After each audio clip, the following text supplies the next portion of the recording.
سلام علیکم و رحمت الله و برکاته. برادران، این یک خبر خوب بگیم شنیدیم، خبر خوش.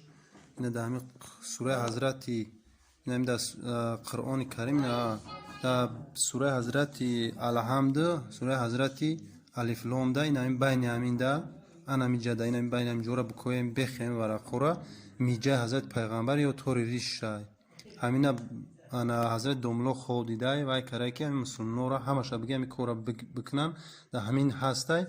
انا مقصد در اوج شما دگی وای کنن به جوشونانه بعد شیرگر مشکنن در پیولا همه یک قرتی اهل اویلا بگیره ای کسل انشالله که نجات میو اینا میجه مو کوفته میفته اینا میجه اینها اهمیت بتیه اینا هست میجه اینا مو کوفته در حقیقت یفتیم اینا هست به حد بوری که اینه که احتیاط کنه با اهمیت بکوی با اهمیت بتیده مقصد. سلام علیکم و رحمت الله. همین روزهای اخیر شایعی در سطح دنیا و مخصوصا ایران ما پیچید که فلانی خوابی دیده. بعضیا به من نسبت دادن در شهرهای خراسان که فلانی پیغمبر صلی الله علیه و سلم رو در خواب دیده که فرموده شما برید یک موی یا قسمتی از پلک یا ابرو داخل سوره بقره هست، سوره آل عمران هست، شما برید اون رو بردارید، آب بکشید، شفا پیدا میکنید از بیماری و ویروس کرونا. قسمتی از شهرهای ایران این خواب رو به من نسبت دادن. برخی گفتن مردی از عراق، یکی گفته از افغانستان، یکی گفته یک از علمای مدینه. به هر حال همین که این خواب مدعیان زیادی داره دال بر دروغ بودن این جریان هست، کذب محض است. عزیزان، من چنین خوابی رو ندیدم. این طبیعی هست. بعضی عزیزان خیلی با اصرار گفتن که ما رفتیم در قرآن رو باز کردیم، این عدد مو رو ما دیدیم، یک عدد، دو عدد. خب این طبیعی هست. انسانهایی که قرآن میخونند موی از ریششون و یا پلکشون و یا ابروشون یا مو سرشون در کل قرآن یه جایی میفته. به همین خاطر بعضیا گفتن سوره بقره. اگر سوره بقره رو ندین آل عمران رو گفتن، سوره یاسین اسم بردن.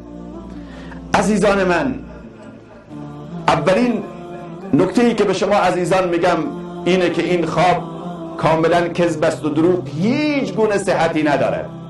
نکته دوم اینه که عجیب است ماها چرا اینقدر به خواب، اگر همین مسئله رو من الان به بیداری دارم میگم نه به خواب، چرا اینقدر به خواب اهمیت میدی؟ من به بیداری دارم میگم که پیامبر صلی الله علیه و سلم در خواب نه در بیداری به من فرمودن، در بیداری به شما فرمودن. اصلا پیامبر صلی الله علیه و سلم به جای خود که خود قرآن فرموده است و ننزل من القرآن ما هو شفا. قرآن شفای همه درد هست.